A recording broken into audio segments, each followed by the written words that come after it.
Promoter की block deal होनी थी, वो उस खबर पर अब मुहर लगती हुई, वो अब ऑफिशियल एक्सचेंज इन्फॉर्मेशन इस समय आपके लिए। चलिए राजेश पालवी को जोड़ लेते हैं हमारे साथ। Rajesh ji, good afternoon. बताइए क्या व्यू इस समय मार्केट को लेकर और किन स्टॉक्स पर आप दांव लगा रहे हैं? Good afternoon Arun ji, good afternoon everyone. सो देखिए, मूड तो मार्केट का तेजी की तरफ ही है और जिस तरीके से मार्केट में हम देख रहे हैं कि बाइंग इंटरेस्ट कंटिन्यूस बेसिस पे बना हुआ है, यहाँ से हम एक्सपेक्ट कर रहे हैं 19,500 तक ये रैली एक्सटेंड होते हुए दिखती है। तो यहाँ पे स्टॉप लॉस को अब हायर साइड पे ट्रेल किए हुए और हमने स्टॉप लॉस अब यहाँ पे 19,160 के आसपास अपने स्टॉप लॉस रखे और पोजीशन लॉन्ग साइड की ही होल्ड 19,450 19,500 के लिए हमें लगता है कि निफ्टी ये कंटिन्यू बेसिस पे बढ़ते हुए दिखेगी। और बैंक निफ्टी में 45,000 जब तक होल्ड आउट है, हम एक्सपेक्ट कर रहे हैं ये रैली 45,600 से 45,800 की तरफ बढ़ते हुए दिखेगी। स्टॉक्स में पीएसयू बैंक पे फोकस है और उसमें हमें लगता है कि एसबीआई यहाँ से फोकस में रखना चाहिए।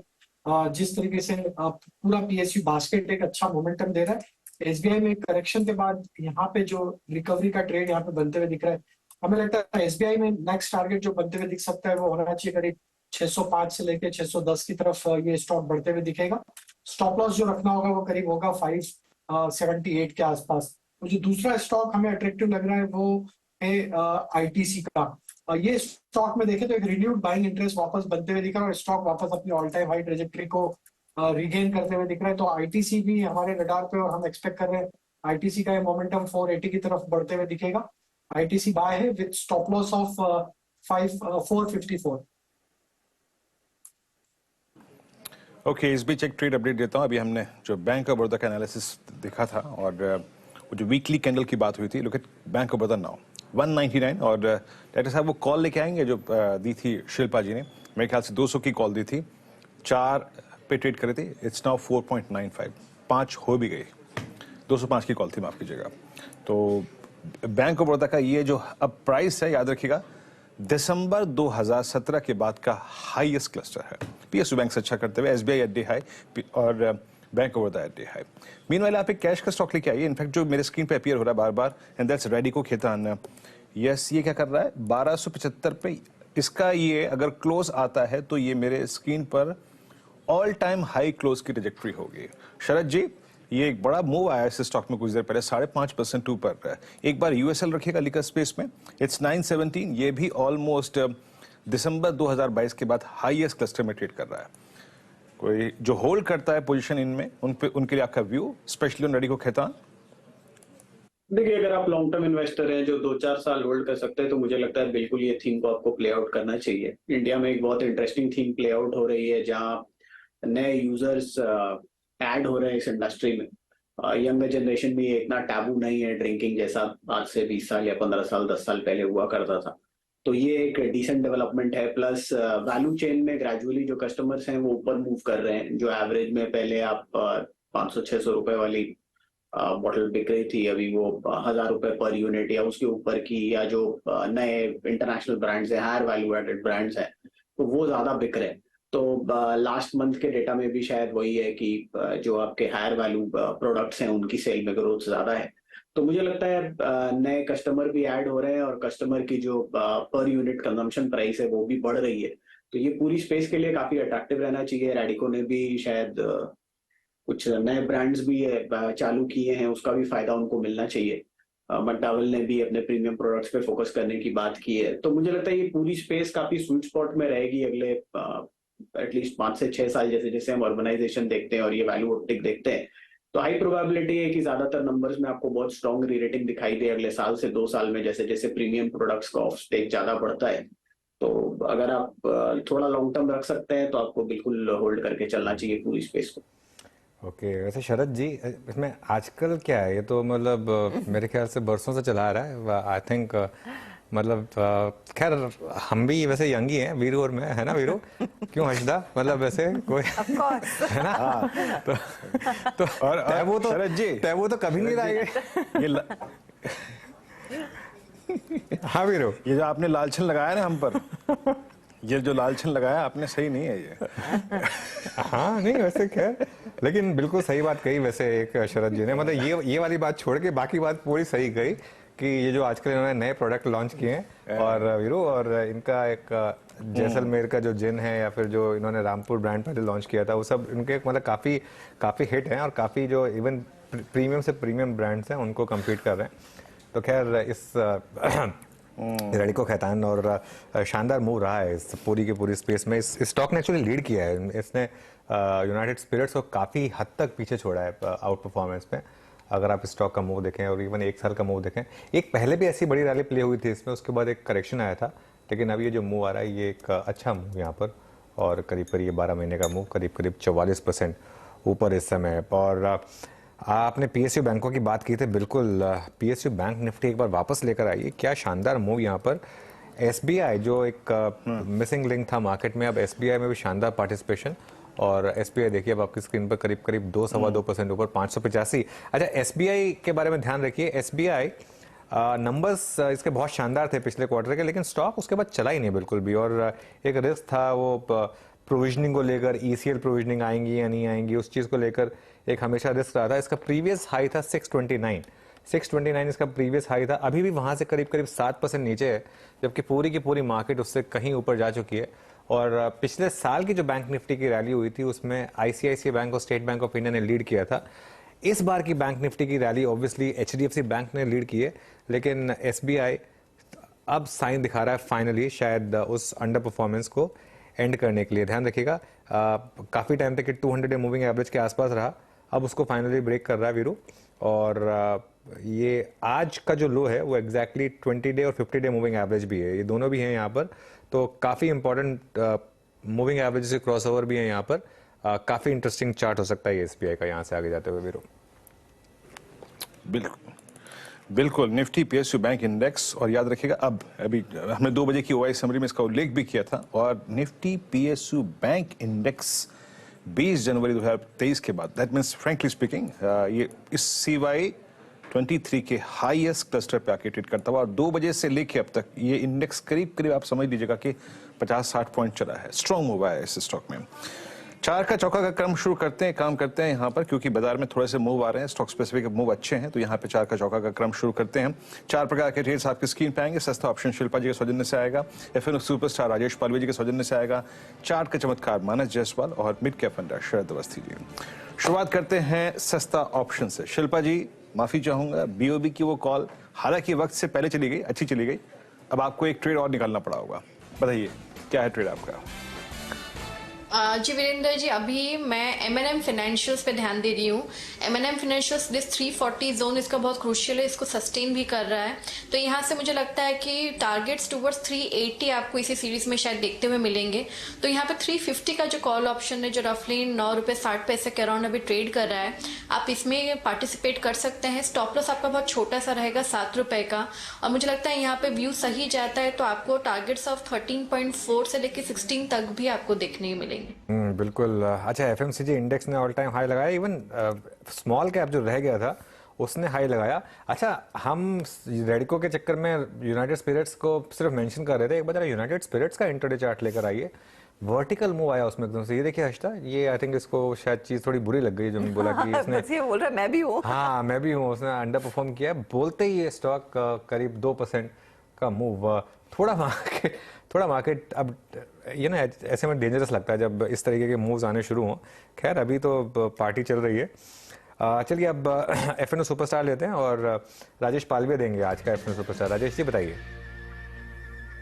तो देखिए, पीएसयू बैंकिंग स्पेस पे ही फोकस है, उसमें पीएनबी पे हमारा फोकस है। स्टॉक का टेक्निकल स्ट्रक्चर देखें तो एक कंसोलिडेशन रेंज का ब्रेकआउट इन मल्टीपल सप्लाई जोन को आज यहाँ पे ब्रेकआउट होते हुए दिख रहा है। ओपन इंटरेस्ट भी देखें तो ऑलमोस्ट 4.5% के आसपास के ओपन इंटरेस्ट यहाँ पे ऐड होते हुए दिखे, और जिस तरीके का ब्रेकआउट बना पूरे सेगमेंट में आज एक मोमेंटम ट्रैक्शन बना है। पीएनबी पे हम टारगेट प्रोजेक्ट कर रहे हैं, यहाँ पे आना चाहिए 57 रुपए से लेकर 58 रुपए तक की अपसाइड यहाँ पे आते हुए दिख सकती है। स्टॉप लॉस होना चाहिए 52 रुपीज 50 पैसे का, तो पीएनबी फ्यूचर बाय करने की सलाह। नेशनल बैंक में तेजी करके चले, 58 का टारगेट और 52 का स्टॉप लॉस रहेगा, ये है तेजी वाला ट्रेड। तो अब तक देखिए 2 ट्रेड्स आए हैं, दोनों फाइनेंशियल सेक्टर से ही जुड़े हुए हैं। मानस, चार्ट का चमत्कार। तो देखिए, सबसे ज्यादा स्ट्रेंथ तो पीएसयू बैंकिंग में लग रही है, लेकिन सारे स्टॉक ऑलमोस्ट कवर हो चुके हैं। तो उसके अलावा अगर हम देखें तो ओएनजीसी और गेल, ये दोनों स्टॉक काफी बेहतरीन लग रहे हैं इस टाइम के लिए। चार्ट का चमत्कार के लिए गैस अथॉरिटी गेल पे ध्यान है मेरा। जहां पर स्टॉक ने 104-103 रुपए 50 पैसे के आसपास बॉटम बनाया है। आज स्टॉक ने 20 डे और 50 डे मूविंग एवरेज को रीगेन कर लिया है, तो यहाँ पर एक बाउंस बैक के लिए प्ले करना चाहिए। करंट लेवल्स पे खरीदारी करिए। 105 के स्टॉप लॉस से गैस अथॉरिटी में खरीदारी करनी है। 109.50 ये आपके टारगेट रहेंगे गैस अथॉरिटी के लिए। और ऑप्शन में लेना हो तो 107 का कॉल ऑप्शन लिया जा सकता है। 2 रुपए 75 पैसे का ट्रेड हो रहा है, वहां पे 2 रुपए 20 पैसे के स्टॉप लॉस से आप खरीदारी कर सकते हैं। 4 रुपए के टारगेट से ओके गेल, ये ट्रेड है आपकी स्क्रीन पे, और हालांकि ये ट्रेड जो मानस का है वो चार का चमत्कार है, लेकिन हमेशा मानस अपने को ट्रेड के साथ एक ऑप्शन ट्रेड भी देते हैं अगर आपकी फ्यूचर्स में आप कंफर्ट ना हो। अब चलते हैं मिड कैप फंडा। शरद जी, मिड कैप फंडा क्या पिक करेंगे आप? जी, हमारा मिड कैप फंडा है पनामा पेट्रो कंपनी। पेट्रोकेमिकल की कंपनी है, देश की काफी पुरानी कंपनी है। Liquid paraffin oil, petroleum jelly और ट्रांसफार्मर ऑयल इनके मेजर प्रोडक्ट्स हैं। कंपनी लगभग 60,000 MTPA का एक कैपेक्स कर रही है 100 करोड़ की लागत से, जिसका असर आने वाले 2-3 सालों में लगातार दिखना चाहिए, जिसमें से करीब 30,000 MTPA का ऑलरेडी कमीशनिंग हो गया है मेजर पार्ट, उसका भी नंबर्स में असर दिखना चाहिए। और कंपनी अपनी रीच कंट्रीज के टर्म्स में भी बढ़ा रही है। अभी लगभग 70 कंट्रीज को कंपनी केटर करती है, आने वाले समय में लगभग 100 कंट्रीज को कंपनी केटर करेगी। ज्यादातर ये कैपेक्स वैल्यू एडेड प्रोडक्ट्स के लिए होगा, तो मार्जिन प्रोफाइल में भी इंप्रूवमेंट आने वाले समय में दिखना चाहिए।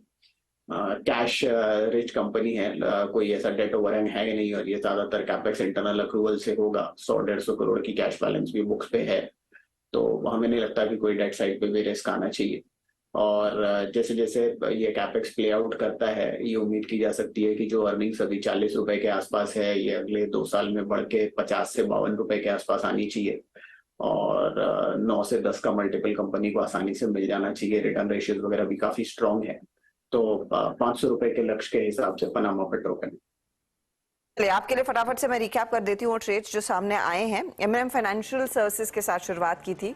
शिल्पा रावत ने 4 का चौका की। सस्ता ऑप्शन इन्होंने पिक किया 350 वाला, और 9 रुपए 75 पैसे पर लेने की सलाह। 13 रुपए 40 पैसे, फिर 15, फिर 16। ये 3 टारगेट्स आपके लिए आइडेंटिफाई हुए हैं। फिर आई बारी पीएनबी की। ये राजेश पालविया की पिक है। 58 का टारगेट, 52 का स्टॉप लॉस लगाएंगे इस पर्टिकुलर ट्रेड में। गेल पर बुलिश है मानस। यहाँ पर 109 रुपए 50 पैसे के टारगेट के लिए मौका तेजी करने का। वैसे आप चाहे तो 107 का कॉल भी लेकर जा सकते हैं। और पनामा पेट्रो अभी मेंशन किया शरद अवस्थी ने। अच्छा, इस बीच आप देखिए मार्केट में अच्छी तेजी। जो एफएमसीजी इंडेक्स हम मेंशन कर रहे थे, स्मॉल कैप इंडेक्स हम मेंशन कर रहे थे, ऑल टाइम हाईज पर ट्रेड्स होते यहाँ दिखाई दिए हैं। और इन्हीं छोटे मझौले काउंटर्स में अब हम देखेंगे थोड़ा सा एक्शन है। इंडेक्स में शायद आपको मिड कैप इंडेक्स अगर आपकी स्क्रीन पर रखते हैं तो सिर्फ 50 अंकों की बढ़त दिखाई देगी, लेकिन निफ्टी स्मॉल कैप है जिसमें आज अच्छी खासी तेजी देखने को मिली है।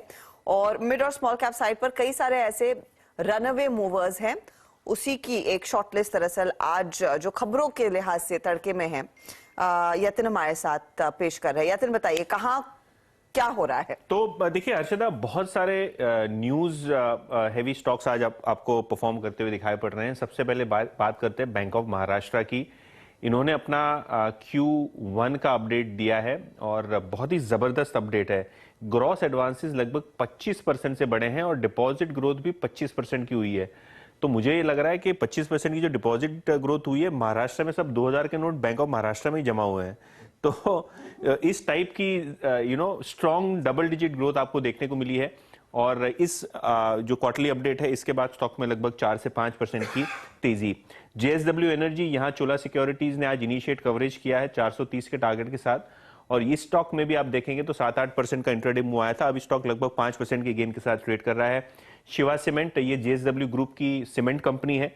इन्होंने लगभग 1.4 मिलियन टन का सीमेंट प्लांट कमीशन किया, और इस न्यूज के बाद, क्योंकि मच अवेटेड थी ये न्यूज, राइट्स इश्यू भी कंपनी ने इसी एक्सपेंशन के लिए किया था, स्टॉक में 8% की तेजी। BSE नए 52 वीक हाई पे स्टॉक बायबैक ऑफ शेयर्स के लिए बोर्ड मीटिंग करेगा बहुत जल्द, और कहीं ना कहीं इस न्यूज के बाद में भी स्टॉक में 8% की तेजी। 6 जुलाई को ये बोर्ड मीटिंग होगी। मजगांव डॉक 2725 करोड़ के डिफेंस एग्रीमेंट्स इन्होंने साइन किए हैं, काफी सारे ऑर्डर्स इनको मिल रहे हैं, और इस न्यूज के बाद स्टॉक में 4% की तेजी। और कहीं ना कहीं ये जो INS अंकुश सबमरीन के बारे में भी जो कहा जा रहा है, वहां भी इन्होंने अग्रीमेंट किया है। PM मोदी फ्रांस में भी जाएंगे, जहां स्कॉर्पियन क्लास डीजल सबमरीन्स की डील हो सकती है, और ये जो स्कॉर्पियन क्लास की मैन्युफैक्चरिंग कैपेबिलिटीज है वो मझगांव डॉक में है। तो बहुत सारे न्यूज स्टॉक में और नए रिकॉर्ड हाइस पे आज मझगांव डॉक कारोबार करता हुआ दिखाई पड़ रहा है। ओके, बिल्कुल यतिन, बहुत बहुत शुक्रिया इन सब स्टॉक्स पर बात करने के लिए। अच्छा, मार्केट अब थोड़ा सा देखिए आज हायर लेवल से अब थोड़ा स्लिप कर रहा है, खासतौर से मिड कैप इंडेक्स अब सिर्फ 37 पॉइंट ऊपर रह गया, और एडवांस डिक्लाइन में अगर आप देखेंगे अब तो एडवांस डिक्लाइन थोड़ा सा खराब हुआ है, और इनफैक्ट HDFC बैंक अब जो है अपने हाईएस्ट लेवल से करीब 2-2.5% हल्का हुआ है, और ये देखिए advance decline line almost criss cross कर रहा है। तो थोड़े मार्केट ने इतनी एक वन वे रैली के बाद परेशानी कोई नहीं है, बस एक थोड़े से शायद प्रॉफिट टेकिंग के साइन दिखाए हों, लेकिन एक स्टॉक वापस लेकर आइए ITC, और फिर एक fresh all time high ITC में, और शानदार मूव फिर से ITC 455.90 का प्रीवियस हाई, 459.25, 460 का इंट्राडे हाई।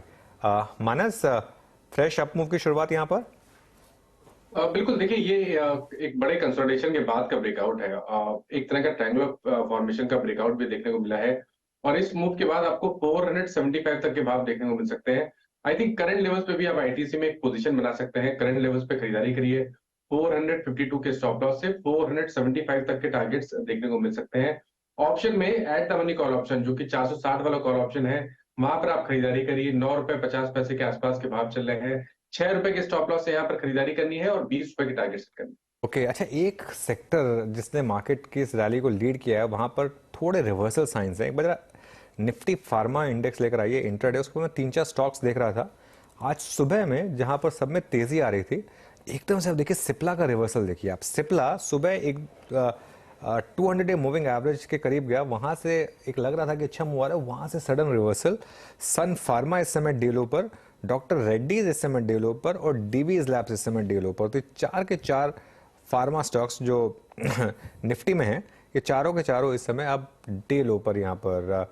गाबा सर, क्या मानेंगे इसको रिवर्सल या प्रॉफिट टेकिंग?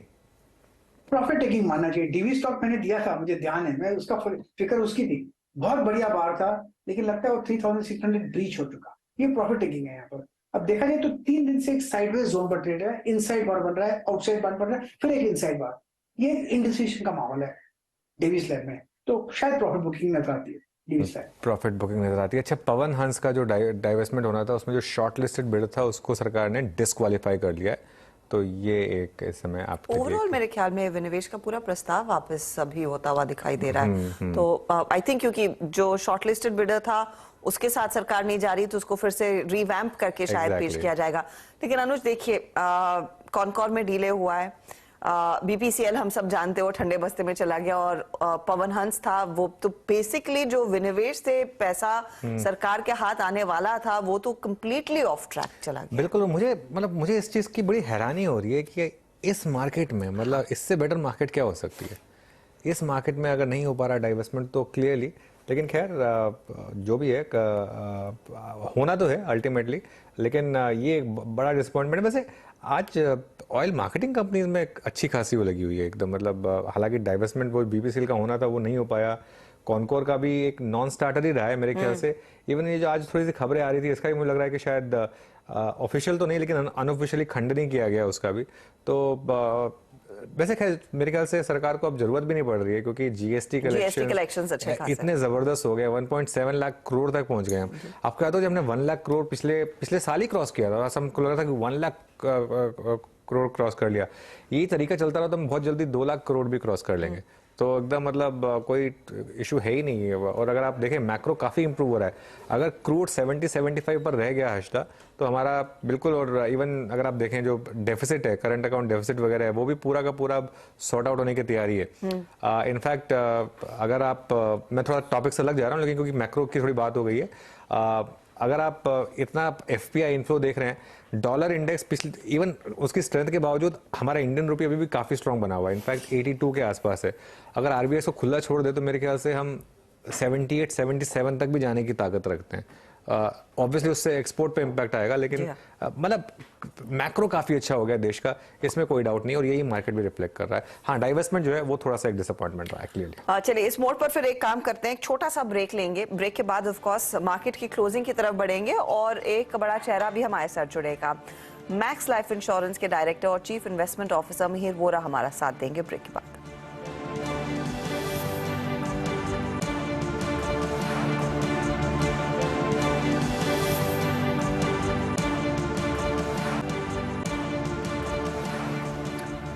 Welcome back. और अब बिग मार्केट वॉइसेस में हमारे साथ मैक्स लाइफ के सीईओ मिहिर वोरा जुड़ गए हैं। मिहिर, गुड आफ्टरनून, बहुत बहुत शुक्रिया जुड़ने के लिए आज हमारे साथ शो में। एक बहुत तेज रैली मार्केट में, पेस क्या आपको डिस्टर्ब कर रही है या फिर क्योंकि मार्केट ने इतना टाइम लगाया था पहले 18,000 से 19,000 के बीच के कंसोलिडेशन में, क्या ये अभी भी ठीक है? मार्केट ठीक ठाक है? इन वैल्यूएशन पर अभी भी घबराने की जरूरत नहीं है या थोड़ा कॉशियस होंगे आप? नमस्कार अनुज, सबको बधाई हो न्यू हाइस की मार्केट। सबसे पहले everybody loves a good bull market. लेकिन हम अगर लेवल्स और कंफर्ट लेवल की बात करें तो ओवरऑल मेरे ख्याल से वैल्यूएशंस पे कंफर्ट अभी भी है। और अगर हमारी जो जीडीपी ग्रोथ है 6 से 7% के बीच में डिलीवर करेगी तो मेरे ख्याल से अर्निंग्स ग्रोथ भी 15% जितने आने चाहिए। और वो अगर देखें तो वैल्यूएशंस इतने एक्सपेंसिव नहीं है। इसका सबसे बड़ा कारण यही कि मार्केट जब न्यू हाई पे भले हो लेकिन जो 15 या 18 महीने पहले जो लेवल था उससे बहुत ज्यादा ऊपर नहीं है। तो एक 18 महीने की टाइम करेक्शन कहें, जो भी कहें, वो हुई है बाजार में। और इन द मीन टाइम ये 18 महीने में अर्निंग्स जो है वो बढ़ी है लगभग 15 से 18%। सो हमारी जो valuation on of price to earnings ratio करीबन 23-24 की जो हो गई थी वो अब मेरे ख्याल से 20 के आजू बाजू है, which is not very high. बहुत चीप भी नहीं कह सकते लेकिन कोई अलार्मिंग लेवल नहीं है। बट ये लार्ज कैप्स के लिए हम बात कर रहे हैं। मेरे ख्याल से स्मॉल कैप और मिड कैप में जो थोड़ा फ्रॉथ है उसमें थोड़ी कंसर्न्स आ रही हैं, उसमें ज्यादा सिलेक्टिव होना चाहिए स्टॉक पिकिंग में। तो अब इस समय यहाँ से मेरे जी मार्केट की लीडरशिप को लेकर आपका क्या व्यू है? क्या बैंकों के साथ रहेगी लीडरशिप? बैंकों के साथ साथ डोमेस्टिक इकोनॉमी फेसिंग स्टॉक्स जैसे ऑटोज और एफएमसीजी इन्होंने भी काफी शानदार आउट परफॉर्मेंस दिखाई है। क्या यही वो सेक्टर्स रहेंगे जहां पर आप चेस करेंगे? बिल्कुल, बैंक्स हैं और जैसे आपने कहा कंजम्पशन है जिसमें ऑटो भी आ जाती है, लेकिन कंजम्पशन के बाकी पॉकेट्स भी हैं और उसमें भी थोड़ी सी जान दिख रही है। और जो आई वुड से जो स्ट्रक्चरल थीम है जिसको गवर्नमेंट और प्राइवेट सेक्टर बिजनेस जो सपोर्ट कर रही है वो इन्वेस्टमेंट्स एंड कैपिटल एक्सपेंडिचर की है। तो मुझे लग रहा है कि आफ्टर लॉन्ग टाइम ये जो प्राइवेट सेक्टर है वो उसने इन्वेस्ट करना शुरू किया है मैन्युफैक्चरिंग कैपेसिटीज में। अगर हम देखें लास्ट 4-5 साल से गवर्नमेंट ने तो अपना रोल काफी अच्छी तरह से निभाया है, बहुत सारा इन्वेस्टमेंट किया है रोड बिल्डिंग में, रेलवेज में, अदर इंफ्रास्ट्रक्चर में। हमने देखा कि डिफेंस में प्रोक्योरमेंट बढ़ाई है, रेलवे में प्रोक्योरमेंट बढ़ाई है, बिल्डिंग्स बहुत बन रहे हैं, फॉर एग्जांपल गवर्नमेंट बिल्डिंग्स, बहुत सारी एम्स बन रही है। तो कंस्ट्रक्शन और जो capacity creation in the infrastructure sector में गवर्नमेंट ने अपना रोल 3 से 5 साल में अच्छा निभाया था क्योंकि प्राइवेट सेक्टर इन्वेस्ट नहीं कर रही थी। अब क्योंकि कैपेसिटी यूटिलाइजेशन हाई है, हम देख रहे हैं कि प्राइवेट सेक्टर कैपिटल एक्सपेंडिचर भी पिकअप कर रहा है। और इसमें सबसे बड़ी कंफर्ट की बात यह है कि जो कैपिटल एक्सपेंडिचर जो प्राइवेट सेक्टर दिख रही है वो कोई मेगा प्रोजेक्ट्स के वजह से नहीं आ रही है। ऐसे नहीं है कि कोई बड़ा स्टील प्लांट आ रहा है, कोई बड़ा सा ग्रीनफील्ड कोई फर्टिलाइजर प्लांट या पेट्रोकेमिकल प्लांट आ रहा है। ये मेरे ख्याल से बहुत ही मीडियम साइज जो कंपनीज हैं उसमें ट्रैक्शन दिख रही है वो और मुझे लगता है ये काफी सस्टेनेबल है। तो न सिर्फ कंजम्पशन और फाइनेंशियल्स की बात करें लेकिन मेरे ख्याल से अगर स्ट्रक्चरल थीम देखें तो मैन्युफैक्चरिंग और कैपिटल एक्सपेंडिचर में भी एक अच्छी थीम नेक्स्ट 3 से 5 साल की बन सकती है। ओके, मिहिर जी नमस्कार, वीरेंद्र बोल रहा हूँ डेली स्टूडियोज से। मिहिर जी, आज सुबह सुबह ही अल्ट्राटेक सीमेंट अपने करियर का ऑल टाइम हाई क्रिएट किया और अभी सीमेंट पर आपका व्यू क्या है? आपकी कन्विक्शन लिस्ट में अभी, हालांकि ये मानसून का वक्त है, कंस्ट्रक्शन एक्टिविटी थोड़ा सा बैकफुट पे होती है, बट सीमेंट की प्लेसमेंट, टेक्निकल प्लेसमेंट बहुत अच्छी है। फंडामेंटली आपका व्यू क्या है? चेस करना चाहिए, कंटिन्यू टू होल्ड, जैसा व्यू यहाँ पर भी रहेगा आपका? सीमेंट ऐसी कमोडिटी है जिसमें वैल्यू क्रिएशन हुई है लॉन्ग टर्म में, लेकिन अल्टीमेटली ये कमोडिटी है, कॉम्पिटिटिव प्रेशर्स रहते हैं, you know. So to that extent मुझे लग रहा है कि ये जो सेक्टर थी उसमें worst of the pricing pressure is behind us और प्राइसिंग पावर धीरे धीरे करके आ रही है। लेकिन क्या ये हमारा टॉप पिक सेक्टर है? मैं ये कहूंगा नहीं, हमारा व्यू मोर न्यूट्रल है। क्योंकि कमोडिटीज पे हम थोड़े कम ही बुलिश रहते हैं ओवरऑल। कमोडिटीज पर आप कह रहे हैं आप थोड़े से कम बुलिश है, लेकिन एक ऐसी स्पेस जहां पर हमने देखा है थोड़ा सा डाइवर्जेंस देखने को मिल रहा है, वो है ऑटो साइड। कमर्शियल व्हीकल्स में पिकअप, पैसेंजर व्हीकल्स ठीक कर रहे हैं, ऑटो में प्रीमियम बाइक्स बिक रही हैं, एंट्री लेवल में पिकअप नहीं है। यहाँ पर आप लोगों का एलोकेशन अब कैसा है और कितना है राधा? ऑटोमोबाइल्स में हम न्यूट्रल टू ओवरवेट ही है, जैसे आपने कहा सेगमेंट बाय सेगमेंट अगर देखें तो टू व्हीलर्स में हम स्टॉक स्पेसिफिक पॉजिटिव हैं। पैसेंजर व्हीकल्स में कार्स में खास करके हम बुलिश हैं। हमें लगता है कि ये पेनिट्रेशन स्टोरी अभी तो शुरू हुई है, और कमर्शियल व्हीकल्स में एक साइक्लिकल रिकवरी बिल्कुल दिख रही है। मेरे ख्याल से अभी भी 1 साल तक चल सकती है। तो मेरे ख्याल से ओवरऑल हम ऑटो में न्यूट्रल टू ओवरवेट है, और विद इन दैट जैसे हमने सेगमेंट्स की बात करी वो हमारी पोजीशन है। क्योंकि आपने कहा थोड़ा सा पिकी है वहां, तो जो कंपनियां प्रीमियमाइजेशन में ज्यादा फायदा कमा रही हैं, क्या उन पर आपका ज्यादा जोर है? देखिए, कार्स में अगर देखें ना तो ये ज्यादा मॉडल लॉन्च लिंक्ड होती है, न कि प्रीमियमाइजेशन। और as it happens most of the model जो है लॉन्च हुई है प्रीमियम सेगमेंट में ही, और अच्छे मार्जिन बन रहे हैं। तो यस, प्रीमियमाइजेशन का एक ट्रेंड बिल्कुल है। टू व्हीलर्स में हम अगर देखें तो प्रीमियमाइजेशन का इतना स्टैंड नहीं है, बट रूरल इकोनॉमी अगर पिकअप करती है तो मेरे ख्याल से इसमें भी अच्छी ट्रैक्शन दिख सकती है। और कई जो टू व्हीलर्स है उसमें एक इलेक्ट्रिक व्हीकल का भी प्ले है ऑन अ सिलेक्टिव बेसिस, तो वो भी हमें ध्यान में रखना चाहिए। ओके, अच्छा, एनबीएफसी स्पेस पर आपका क्या व्यू होगा? यहाँ पर काफ़ी अच्छे मूव्स देखे हैं हमने कई स्टॉक्स में, और ख़ासतौर से जहाँ पर मैनेजमेंट चेंजेस रहे हैं, जैसे अब आज एल&टी फाइनेंस की बात हो गई, एम&एम फाइनेंस में बहुत शानदार मूव्स देखे थे हमने। पूरी की पूरी स्पेस काफ़ी बजिंग रही है, स्पेशली जब से वो आरबीआई का पॉज आया उसके बाद से। और अब तो मार्केट एक्सपेक्ट कर रहा है कि शायद रेट कट भी हमको देखने को मिले आगे जाकर कभी ना कभी।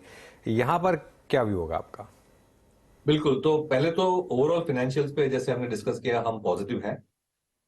टिल अबाउट 3 से 4 महीने पहले तक हम प्राइवेट सेक्टर बैंक्स को ज्यादा प्रेफर करते थे, क्योंकि टाइटनिंग साइकिल थी, और जब टाइटनिंग साइकिल होती है तो जो बैंक्स का जो सेगमेंट है, जिसके पास कासा है, लायबिलिटीज है, डिपॉजिट्स हैं, तो उनकी फंडिंग कॉस्ट चीप रहती है और दे बिकम मोर कॉम्पिटिटिव। तो हम बैंक्स पे ज्यादा बुलिश थे कंपेयर टू एनबीएफसीज। लेकिन जब से हमें लग रहा है कि इन्फ्लेशन का पीक आ चुका है इंडिया के लिए, आरबीआई की जो रवैया था टाइटनिंग का, वो भी धीरे धीरे करके ईज हो रहा है। तो इसमें मेरे ख्याल से अब एनबीएफसीज की बारी है। और अगर हम देखें लास्ट 1.5 साल में एनबीएफसीज वर्सेस बैंक के जो वैल्यूएशंस थे, वो डिफरेंशियल काफी बढ़ चुका था। अच्छी बैंक्स 1.5 से 2 टाइम प्राइस टू बुक पे चली गई थी, जो एनबीएफसीज बीटन डाउन थी वो लेस देन 1 टाइम बुक पे भी कई अच्छी एनबीएफसीज थी, एंड ग्रोथ तो अच्छा ही था। तो मेरे ख्याल से अभी भी जो वैल्यूएशन डिफरेंशियल है एनबीएफसीज में, वो कैचअप करने का स्कोप है। और अब जो लास्ट 3 से 6 महीने में हम कंपेयर टू बैंक्स, हम एनबीएफसीज पे भी अच्छी तरह से बुलिश हैं। ओके, तो कहीं ना कहीं एनबीएफसीज की तुलना में और बैंक्स की तुलना में ये जो वैल्यूएशन डिफरेंशियल है वो आपको सर कन्विक्शन दे रहा है एनबीएफसीज पे। अच्छा मैं जी एक बार फिर से बैंक पे लौटूंगा। अभी कुछ देर पहले जब आप आए इस कार्यक्रम में शिरकत कर रहे थे, उससे पहले पीएसयू बैंक में बहुत स्ट्रांग मूव था, डेटा अच्छा था। क्या विद इन द बैंक्स जब लास्ट रिपोर्टेड नंबर्स थे उसमें हमने कुछ बैंक्स के एनआईएम्स में एक्सपेंशन भी देखा, और उस वक्त देख के चौक भी रहे थे हम कि शायद ये एक्सपेंशन शायद स्ट्रीट उम्मीद नहीं कर रहा था। क्या वो वैल्यूएशन कंफर्ट आपको पीएसयू बैंक्स में, stocks like bank of Baroda, Canara bank, I know आप नाम नहीं लेंगे, बट क्या पीएसयू बैंक्स में है आपको इस वक्त? वैल्यूएशन कंफर्ट तो है, लेकिन अगर लेट लास्ट ईयर 2022 के एंड से आज तक देखें तो काफी कैचअप भी कर चुके हैं some of the large good quality PSU banks. तो इतना वैल्यूएशन डिफरेंशियल नहीं रहा है। सो उसकी वजह से हम इतने पॉजिटिव नहीं है, क्योंकि अभी भी प्राइवेट सेक्टर बैंक में जो ग्रोथ वर्सेस वैल्यूएशन का इक्वेशन है वो हमें बेटर लग रहा है, और on the other side NBFCs में हमें बेटर लग रहा है। तो ये पीएसयू बैंक एक कहीं बीच में गैप में आ जाती है। तो अगर चीप और ग्रोथ हमें खरीदना है तो हम एनबीएफसीज देखेंगे, और अगर हमें कंसिस्टेंसी और विजिबिलिटी देखनी है तो हम प्राइवेट सेक्टर बैंक्स देखते हैं। मिहिर, आपसे इजाजत लें उससे पहले टेक्नोलॉजी पर मैं आपकी राय लेना चाहूंगी, क्योंकि अगले हफ्ते से वो टेक कंपनियों के नतीजे आना शुरू हो जाएंगे और कुछ ब्रोकरेजेस की तरफ से फीलर्स मिलना शुरू हो गए हैं। हालांकि इसमें कुछ नया नहीं है, वो वही राय दोहराई जा रही है कि एग्रीगेट रेवेन्यू Q1 में थोड़ा सा फीका रहेगा। Q2 को लेकर जो कॉन्फिडेंस था वो शायद और धुंधला होता हुआ दिखाई दे सकता है, but of course 12th HCL take, TCS numbers आएंगे और उसके बाद कई सारी मिड कैप कंपनियों के नतीजे अगले हफ्ते ही है। आपने अपने आप को कैसे पोजीशन कर रखा है इन टेक मेजर्स में या फिर मिड कैप टेक में, और क्या आप होपफुल है कि सेकेंड हाफ में फटाफट टर्न अराउंड आएगा या फिर एक बहुत ही पेशेंट गेम होगी टेक्नोलॉजी में भारत में पैसा बनाना? तो जैसे हमने डिस्कस किया, डोमेस्टिक जो कंपनीज हैं वो तो हम डेफिनेटली प्रेफर करते हैं एक्सपोर्टर्स से, जिसमें आईटी सबसे बड़ा सेगमेंट है, तो आईटी पे हम अंडरवेट हैं, बट ये लार्ज कंपनीज में है। स्मॉल कंपनीज में क्लाइंट टू क्लाइंट काफी फर्क पड़ सकता है, तो हमें एक बास्केट बनाया हुआ है 3-4 मिड कैप आईटी कंपनीज का, जहां पे अभी भी ग्रोथ की विजिबिलिटी अच्छी है। बट इन जनरल जो व्यू है ये अभी भी स्लो डाउन का है। यूएस में अभी भी कॉर्पोरेट स्पेंडिंग में स्लो डाउन बरकरार है। और एक की नंबर हम जो नोटिस करेंगे वो हायरिंग का है। जब हम हायरिंग नंबर्स बढ़ते देखेंगे तब हम बुलिश होंगे टेक पे, तब तक हम नेगेटिव रहेंगे और अंडरवेट रहेंगे। ओके, मेरे बहुत बहुत शुक्रिया जुड़ने के लिए आज और हमसे बात करने के लिए। धन्यवाद। ओके, चलिए, तो ये इस समय मैक्स लाइफ की तरफ से व्यू। देखिए, निफ्टी में दूसरी बार वो डिप बाय हुई है इंट्राडे में। एक बार निफ्टी का इंट्राडे चार्ट लेकर आइए और एक बार फिर उसके बाद वापस कंट्रीब्यूशन प्लेट पर जाएंगे। और अब मेरे ख्याल से आईटीसी स्लोली क्रीप अप कर रहा है। रिलायंस ऑब्वियसली अभी भी नंबर 1 कंट्रीब्यूटर है। अब देखिए, आप एचडीएफसी बैंक चौथे नंबर पर फिसल गया और ऑलमोस्ट सेकंड नंबर पर अब आईटीसी आने की तैयारी कर रहा है। आज हालांकि आईटी में थोड़ी सी प्रॉफिट टेकिंग रही है, खासतौर से टीसीएस में। हालांकि टीसीएस को लेकर एक व्यू बन रहा है अब कि शायद एक बायबैक टीसीएस इस बार अनाउंस कर सकता है, तो ये एक शायद आगे जाते हुए एक बड़ा ट्रिगर हो, क्योंकि वो जो उनका कूल ऑफ पीरियड है वो खत्म हुआ है इसके लिए। वैसे एक बार स्टॉक्स देखिए आप, क्लियरली आज एफएमसीजी में वापस बाइंग शुरू हुई है। हिंदुस्तान यूनिलीवर देखिए एक बार, आईटीसी में बाइंग है, एचयूएल में बाइंग है। निफ्टी का एफएमसीजी इंडेक्स देखिए, ये वो जो मॉनसून पे पॉजिटिव खबर आई है कि अब पूरे कंट्री को कवर कर लिया। जी हाँ। और अगर जुलाई अच्छा हो गया तो जून की हमारी शुरू की डेफिशिएंसी थी ना, वो पूरी की पूरी खत्म हो जाएगी। मैं एक एग्जांपल देता हूँ आपको। जैसे एस्कॉर्ट्स कुबोटा है, उसके इस बार के नंबर थोड़े ख़राब लगे थे, लेकिन क्योंकि एडवांसमेंट थोड़ा लेट था मॉनसून का, इसके लिए एक प्रॉब्लम आया।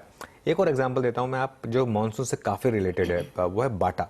एक बार आप बाटा का चार्ट देखिए, और बाटा का मान लीजिए आपकी इस क्वार्टर के नंबर शायद थोड़े ख़राब आएंगे, क्योंकि पूरा का पूरा जो उनका जून का सेल्स था वो इम्पैक्ट हुआ, क्योंकि मॉनसून काफ़ी लेट आया, एकदम जून के एंड में आया, तो वो विजिबल होगा उनके नंबर्स में। ये शायद आज मार्केट कोशिश कर रहा है ये भांपने की, लेकिन आगे जाके इनको शायद वापस वो कॉम्पनसेट भी हो। तो इस तरीके की चीज़ों पर आपको ध्यान रखना होगा। इस बार जब अर्निंग सीजन आएगा, उसमें आप उन स्टॉक्स को देखिएगा जिन्होंने इस क्वार्टर में थोड़ा अंडर परफॉर्म किया, क्योंकि मॉनसून का एडवांसमेंट थोड़ा लेट हुआ।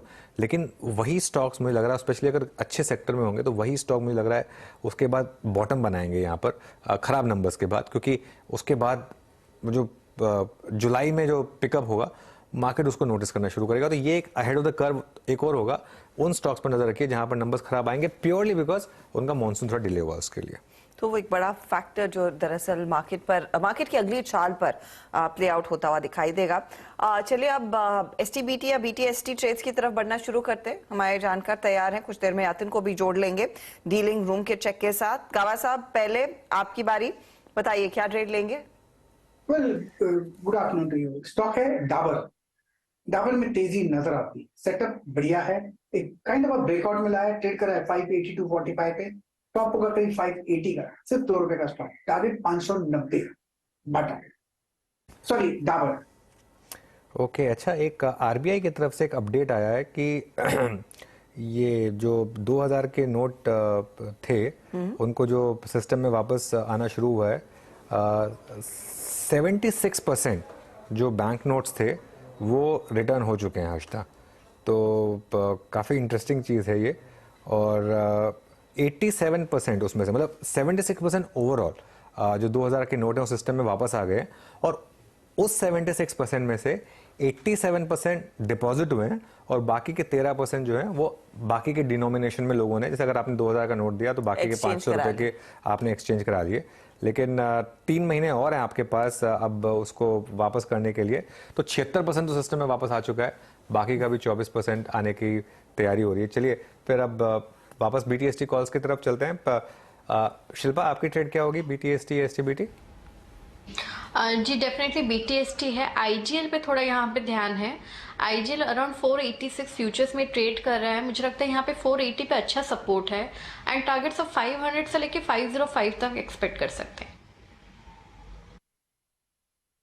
ओके, IGL फ्यूचर्स बाय, और IGL एक अच्छे क्लोज की तरफ बढ़ता हुआ आज आपकी स्क्रीन पे 486। राजेश सतपुते जी, आपके ट्रेड कैरी करेंगे? मुझे लगता है फ्रेंड जी आपने गेस किया होगा, हिंदुस्तान यूनिलीवर, क्योंकि जिस तरह से यहाँ पे ब्रेकआउट है, तो ये ब्रेकआउट के बाद मुझे लगता है कि अच्छी शॉर्ट कवरिंग रैली मिलनी चाहिए। 2700 के ऊपर 2700 पे कॉलर ट्रेड खड़े थे और 2700 के ऊपर फिलहाल ये ट्रेड हो रहा था। तो यहाँ पे शॉर्ट स्क्वीज रैली मिलेगी, करीबन 2780 से लेकर 2800 इसका टारगेट सेट करें। सो 2700 का ब्रेकआउट ध्यान में रखते हुए हम जो स्टॉप लॉस रखेंगे वो रहेगा 2690 and it's a buy in Lever. और विनय जी, और एक डिस्क्लोजर ये रहेगा कि ये जो कॉल है ये हमारे क्लाइंट के साथ हमने अभी शेयर किया हुआ है।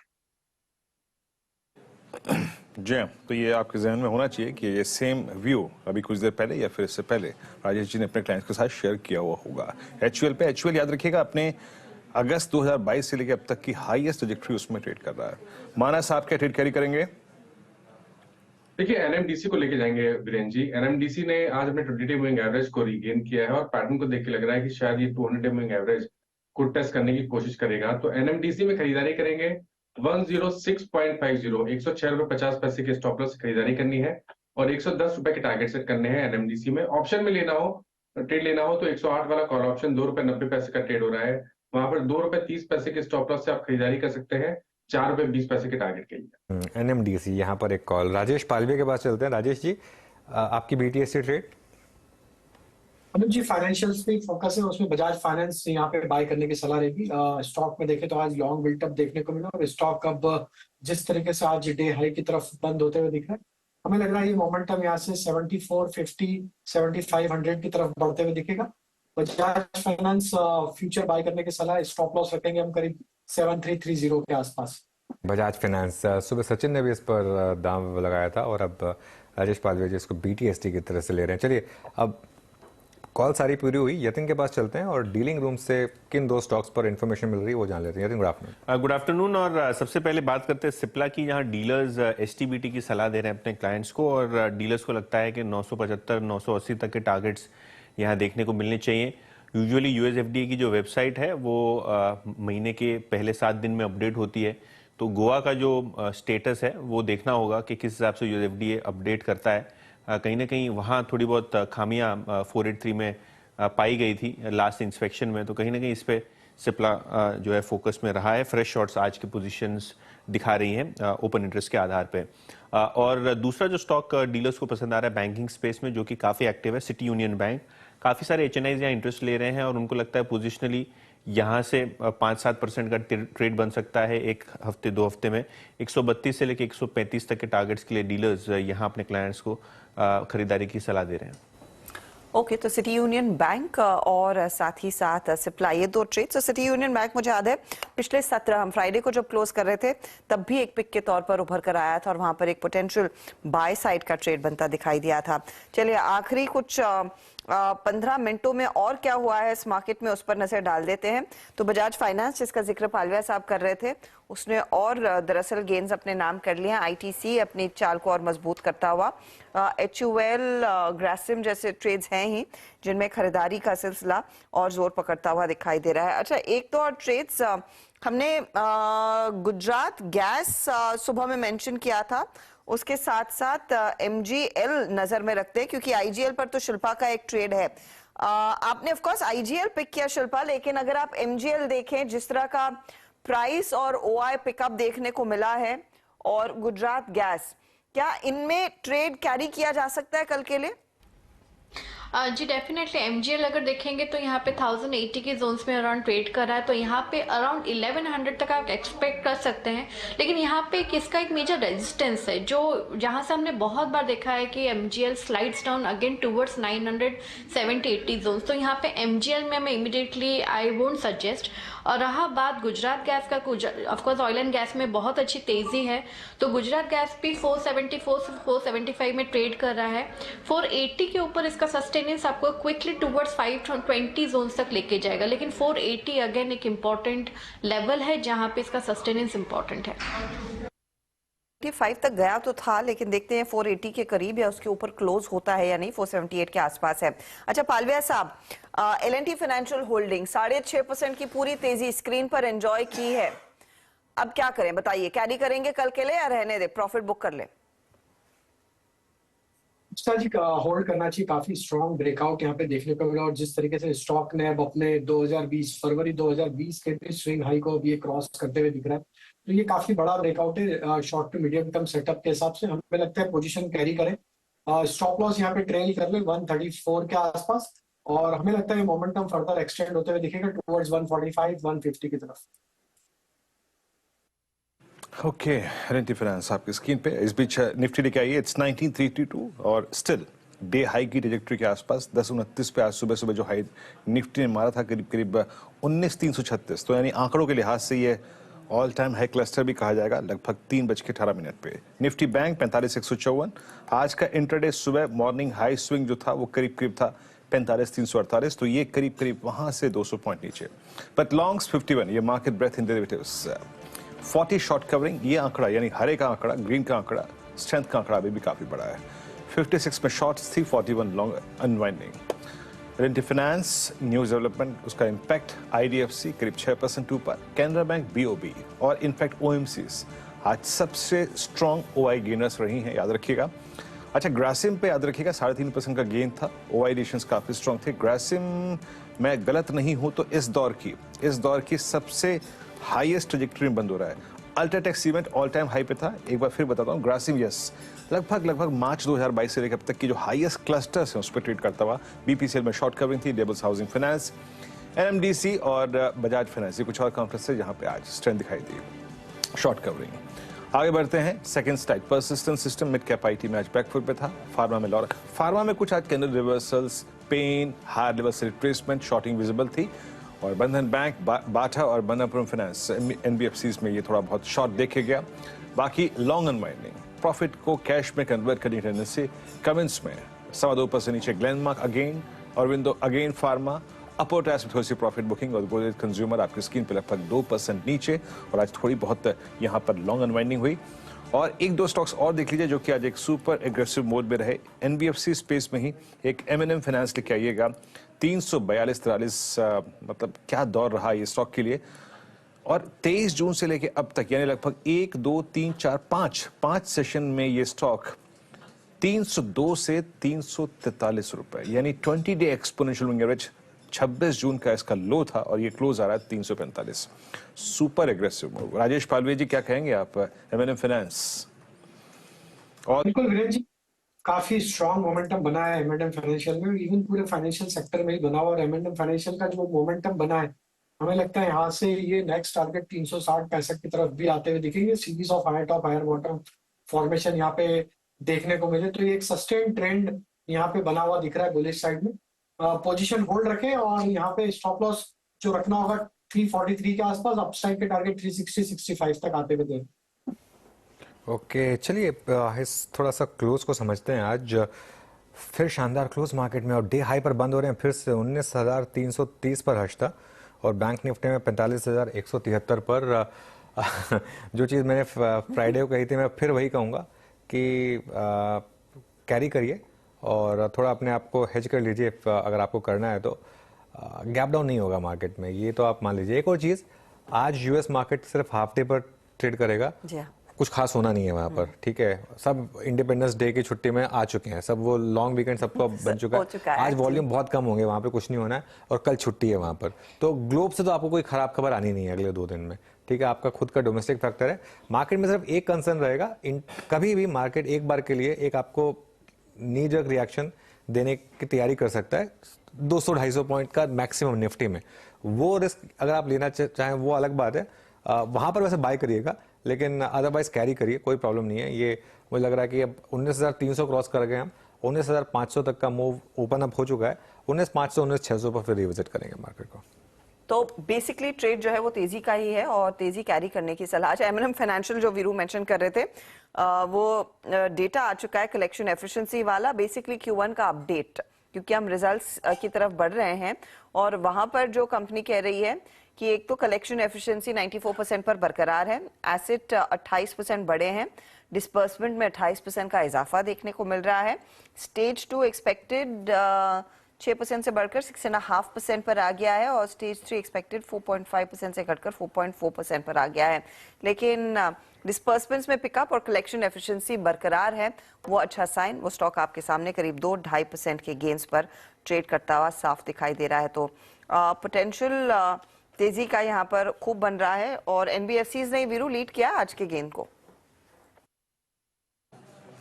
जी हाँ, सबसे स्ट्रॉन्ग एडिशन हर्षता। मैं इनफैक्ट आपको बताऊं, अगर आप आज पूरे वो एडिशंस को देखें, डायरेक्टर साहब एक एक करके रखिएगा। एमएनएम फाइनेंस में सबसे स्ट्रॉन्ग बिल्डअप, उसके बाद चोला फाइनेंस, इनमें काफी स्ट्रॉन्ग बिल्डअप था। एक सेकेंड, मैं क्रमबद्ध तरीके से देखूं, 2.7% एंटायर बिल्डअप था। एक सेकेंड, ये मिस हो गया, यहाँ पर थोड़ा सा मिस हो गया। एनबीएफसीज में यस, ये रहा। इसमें आज एल&टी फाइनेंस 10% का बिल्डअप, आईडीएफसी करीब 2% का बिल्डअप, श्रीराम फाइनेंस 4.9%, चोला फाइनेंस 3.8% और साथ ही साथ आपका एमएनएम फाइनेंस में 4.3% और एलआईसी हाउसिंग फाइनेंस में 4%। पूरा एनबीएफसी स्पेस काफी अच्छा वो एडिशन देखे गया। अच्छा, एलआईसी का लिखा, ये एलआईसी का डिस्कशन नहीं हुआ इस कार्यक्रम में मेरे ख्याल से। डायरेक्टर साहब हुआ तो बताइएगा मुझे प्लीज। ये राजेश जी का बहुत अच्छा रीड किया हुआ स्टॉक भी है। राजेश सतपुते जी, ये 10-day एक्सपोनेंशियल मूविंग एवरेज से हमेशा पुल बैक देता है और आज भी दिया। पिछले 5 सेशन का, 6 सेशन का, इनफैक्ट 16 जून के बाद सारे सेशंस का low exactly 10-day exponential moving average है। अभी कोई ट्रेड पॉसिबल लग रहा है आपको इसमें? जी देखिए, अगर इसका स्ट्रक्चर देखें तो स्ट्रक्चर लॉन्ग का ही स्ट्रक्चर है और इनफैक्ट अगर आप शॉर्ट टर्म स्पैन पे भी देखें तो यहाँ पे एक छोटा डिप मिला, वो एग्जैक्टली 10 डे में। तो आपने बिल्कुल सही कहा, यहाँ पे लॉन्ग का ट्रेड बनेगा। स्टॉप लॉस क्या होगा? 390 का स्टॉप लॉस होगा। सामने मुझे लगता है 415 to 420 ये इसका पहला पड़ा होगा। तो देखिए, तो यहाँ पे एलआईसी डेफिनेटली बाय साइड का ट्रेड होगा, क्योंकि आज बहुत सारे ट्रेड थे तो एलआईसी छोड़ दिया मैंने आज के लिए। इंटरेस्टिंग मूव वहां पर भी नजर में रखिए, देखते हैं यहाँ पर कल कितना फॉलो थ्रू आता है। अच्छा, जाते वैसे कोल इंडिया में भी थोड़ी सी खरीदारी लौट रही है। आपका रिलायंस तो ऑफ कोर्स तेजी में था ही, अल्ट्राटेक सीमेंट की भी हम चर्चा कर रहे थे, बजाज फाइनेंस, ये एक ट्रेड जो आइडेंटिफाई किया था पालविया साहब ने, ये पूरे अपने चरम पर आता हुआ करीब 2.5% तक का इजाफा साफ देखने को मिला। लेकिन बहुत ही शानदार सत्र आज के लिए उभर कर आया है। अच्छा, एक दो और ट्रेड्स जिसमें मोमेंटम अब क्लियरली बना है। हम ऑटो कंपनियों की बात कर रहे थे, एक टेक्निकल पर्सपेक्टिव में शिल्पा आयशर मोटर्स पर लेना चाहूंगी, क्योंकि एक लौता है जो तेजी में है। अब बाकी ऑटो कंपनियां देखें तो ऊपरी लेवल से काफी फिजल आउट हो गई, चाहे वो बजाज हो, मारुति हो, टाटा मोटर्स जैसे काउंटर्स हो। आयशर खड़ा है पॉजिटिव में 1-1.5%। क्या करेंगे इधर? डेफिनेटली यहाँ पे बने रहिए। आयशर यहाँ से 3730 से 3800 जोन्स के बीच में अप्रोच कर रहा है, तो यहाँ पे मुझे लगता है अपसाइड अभी भी बहुत है, तो यहाँ पे डेफिनेटली बने रहना चाहिए। फ्रेश ट्रेड लेना है तो थोड़ा 3600 के नीचे आपको मिले तो आप ले लीजिए, अदरवाइज जिनके पास है definitely just keep holding. Okay, इस बीच Nifty tick by tick chart लेके आइएगा। Again we are at day high, दिन के सर्वोच्च तौर पर और मॉर्निंग स्विंग हाई 10:24 का हमने अभी क्रॉस किया, बाइसेक्ट किया, एंड थैंक्स टू आईटीसी के और रिलायंस के अगर आप देखें तो कारण ये स्विंग आया। और निफ्टी आपकी स्क्रीन पे जो लेवल है इट्स 19340, ये इसके करियर का, ये इसके अब तक के सफर का सबसे सर्वोच्च स्तर, और ये पूरा का पूरा जो मोमेंटम है जनरेट किया है आईटीसी ने। राजेश पालवी जी, समय का अभाव है बट आईटीसी की कोई कॉल ऐड करना भी बनता है, हमारे पास पूरा मंथ पड़ा हुआ है। बहुत संक्षेप में रखिएगा अपने उत्तर को। तो वीरेंद्र जी, बिल्कुल यहाँ पे आईटीसी की 460 की कॉल ऑप्शन ही बाय कर लेना चाहिए, क्योंकि हमें लगता है जिस तरीके से मोमेंटम बना ये मोमेंटम एक्सटेंड होते हुए दिखेगा। इसके टारगेट इस कॉल ऑप्शन के आना चाहिए करीब 24 रुपए से 26 रुपए तक के। स्टॉप लॉस रखेंगे करीब 9 रुपए के आसपास। तो 460 की कॉल ऑप्शन बाय करने की सलाह। बिल्कुल 460 की कॉल ऑप्शन बाय करने की सलाह है। शानदार मूव आईटीसी में और शानदार मूव रिलायंस में भी। रिलायंस अब डे हाई पर बंद हो रहा है 2620 इस समय। रिलायंस करीब 3% ऊपर। तो आज पूरा ओल्ड इकोनॉमी का जलवा क्लियरली मार्केट में। हिंदुस्तान यूनिलीवर यहाँ पर भी शानदार मूव्स। अच्छा, एक और चीज़, आईसीआईसीआई बैंक ये भी थोड़ा सा कोशिश कर रहा है ऑफ लेट वापस अपने प्रीवियस हाइज की तरफ जाने के लिए। एसबीआई में अच्छा मोमेंटम रहा, और बजाज फाइनेंस की क्लोज बहुत शानदार है, और इस महीने ऑलरेडी बजाज फाइनेंस जो है 2 दिन में करीब 5% ये शेयर चल चुका है। तो अच्छे मूव्स इस समय आपको यहाँ पर भी दिखाई देंगे, करीब 2.5% ऊपर इस समय बजाज फाइनेंस। एक बजाज फाइनेंस पर एक बार जरा फिर से चार्ट चेक हो जाए। गाबा सर, ये आपने लिया था ऑब्वियसली स्टॉक जब हमने शो की शुरुआत की थी, हाईएस्ट पॉइंट पर बंद हो रहा है ये। आपके टारगेट्स क्या थे और अब स्टॉप लॉस कहाँ एडजस्ट करेंगे? टारगेट बहुत एग्रेसिव थे 7400 के, वो उसके करीब 50 पॉइंट्स जब लेना है तो प्रॉफिट ले लो, लेकिन मुझे अब भी इसमें तेजी नहीं थी। इनफैक्ट जो सेटअप है इस पर, उसका सेटअप में एक ब्रेकआउट मिला है 7300, मैंने उसको प्रीएम्प्ट किया था, तो अब भी इसमें अप मूव ऑन है। 7400 ही पार कर लेगा। आई वुडंट बी सरप्राइज्ड अगर 7500 भी देखेंगे बजाज फंड्स का। स्टॉप लॉस बढ़ानी चाहिए 7250 के या 7300 के, और ले आना चाहिए कर 500 तक बढ़ता हुआ ये काउंटर 7346 आपकी स्क्रीन पर। क्या मोमेंटम देखने को मिला है इसमें? अच्छा, एक चीज ग्लोबल फ्रंट पर कुछ ही देर पहले वो खबर आई कि रशिया 5 लाख बैरल प्रति दिन वॉलंटरी ऑयल एक्सपोर्ट कट करने की तैयारी कर रहा है। ये अगस्त में होगा, तो वो भी एक चीज है जिस पर आगे नजरें होनी चाहिए। कच्चे तेल पर आप नजर रखिएगा, ज्यादा कुछ मूव देखने को नहीं मिला है, 75 के आसपास और उसके हल्के से नीचे ही कच्चा तेल इस समय ट्रेड करता हुआ दिखाई दे रहा है। बहरहाल भारतीय बाजार में क्लोज किस तरफ हो रहा है वो आपकी स्क्रीन पर लेकर आएंगे। तो डे हाई पर ही हम मार्केट को जाकर छोड़ता हुआ दिखाई देंगे। सुबह में ऑफकोर्स हमने 19,336 का हाई बनाया, कुछ देर पहले 338 के लेवल्स पर थे, तो हाई के काफी करीब 147 अंकों का इजाफा आज इंडेक्स निफ्टी का आपको दिखा रहा है। निफ्टी बैंक पूरे जोश में 424 अंकों की बढ़त पर यहाँ पर ये इंडेक्स जाकर टिकता हुआ दिखाई दिया है। आईटी काउंटर्स में ज्यादा कुछ हुआ नहीं, इनफैक्ट यहाँ पर पोजीशंस कुछ कॉन्ट्रैक्ट ही हुई हैं। ऑटो कंपनियों के लिए बड़ा दिन, बिक्री के आंकड़े आए, बिक्री के आंकड़े लार्जली मिले जुले थे। कमर्शियल व्हीकल में अच्छा पिकअप देखने को मिला है, बाकियों में ठीक ही प्रदर्शन है। वो इंडेक्स आप देखेंगे एकदम फ्लैट। आज फार्मा में कुछ करेक्शन के अंश बनते दिखाई दिए थे और वहां पर भी हमने देखा थोड़ी बहुत मुनाफा वसूली साफ देखने को मिली है। Oil and gas index however ये बेहतर प्रदर्शन दिखा रहा है, क्योंकि हमने देखा रिलायंस का योगदान, ओएनजीसी में कुछ खरीदारी के अंश और एचपी, बीपी, आईओसी, वो तीनों काउंटर्स थे जिनमें तेजी देखने को मिली। तो ये एक थीम उभर कर आई है। लेकिन आज की जो स्टार परफॉर्मर्स है वो एचडीएफसी और एचडीएफसी बैंक रहेंगे। मर्जर हो चुका है, अब इवेंचुअली एचडीएफसी डीलिस्ट होगा। आज के आज करीब 2% ऊपर। एचडीएफसी बैंक में हमने देखा 1.1% तक के गेन्स, इनफैक्ट हाईस पर पहुंचे ये दोनों काउंटर्स। एफएमसीजी स्टॉक्स की हम बात कर रहे थे, वहां पर भी आएंगे। आईटीसी, एचयूएल देखिए यहाँ पर अच्छी खरीदारी बनती दिखाई दी है। इंडेक्स पूरा 632 अंकों की बढ़त पर जाकर टिकता हुआ दिखाई दिया है। तो काफी मजबूत ट्रेंड्स इधर से ही बनते हुए दिखाई दिए हैं। कुछ मिड कैप वाले काउंटर्स देखिए, एल&टी फाइनेंशियल सर्विसेज या फिर एल&टी फाइनेंशियल होल्डिंग्स, आज वो मैनेजमेंट सीईओ डेजिग्नेट का नाम पहले आ गया तो स्टॉक 7% भागता हुआ दिखाई दिया है। वहां पर हमने देखा एक बहुत तगड़ी तेजी बनती दिखाई दी। एमएनएम फाइनेंशियल्स के हम Q1 अपडेट सुन रहे थे कुछ देर पहले और वहां पर भी हमने देखा एक अच्छा खासा थ्रस्ट तेजी का बनता दिखाई दिया।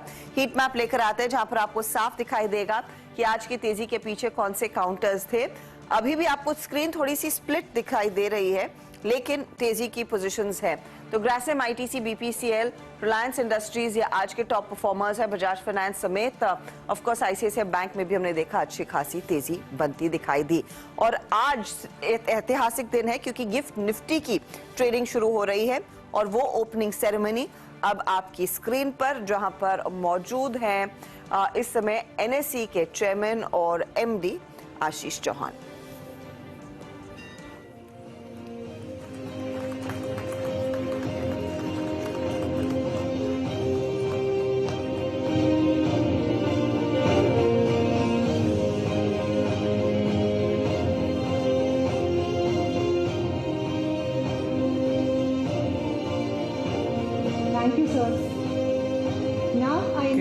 गिफ्ट निफ्टी अब से सिंगापुर निफ्टी देखना बंद, अब से एसजीएक्स निफ्टी बंद। अब सारे के सारे सौदे यहीं भारत में गांधीनगर में शिफ्ट हो रहे हैं और गिफ्ट निफ्टी। और आज सुबह सुबह हमने बातचीत की थी एनएसई के MD and CEO Ashish Chauhan से। पहला उनका लाइव इंटरव्यू, इनफैक्ट जब से वो एमडी एंड सीईओ बने एनएसई के, तब से उनका पहला लाइव इंटरव्यू सिर्फ CNBC आवाज़ पर आपने आज देखा। चलिए फिर हर्षदा, शो समाप्ति का समय आ गया। जी हाँ, इजाजत लेंगे। ऑफ कोर्स आपके लिए वो पहले ट्रेड्स भी आपको स्क्रीन पर दिखना शुरू हो जाएंगे गिफ्ट निफ्टी वाले, लेकिन एक बहुत ही अस्टाउंडिंग परफॉर्मेंस मार्केट्स का देखने को मिला। 19,329 पर जाकर इंडेक्स जाकर टिकता हुआ दिखाई दिया है और निफ्टी बैंक ने दरअसल इस तेजी को अपनी पूरा योगदान दिया। कल सुबह मुलाकात होगी of course fresh perspective, fresh trades के साथ और ऑफ कोर्स गिफ्ट निफ्टी के फ्रेश ट्रेड्स के साथ भी।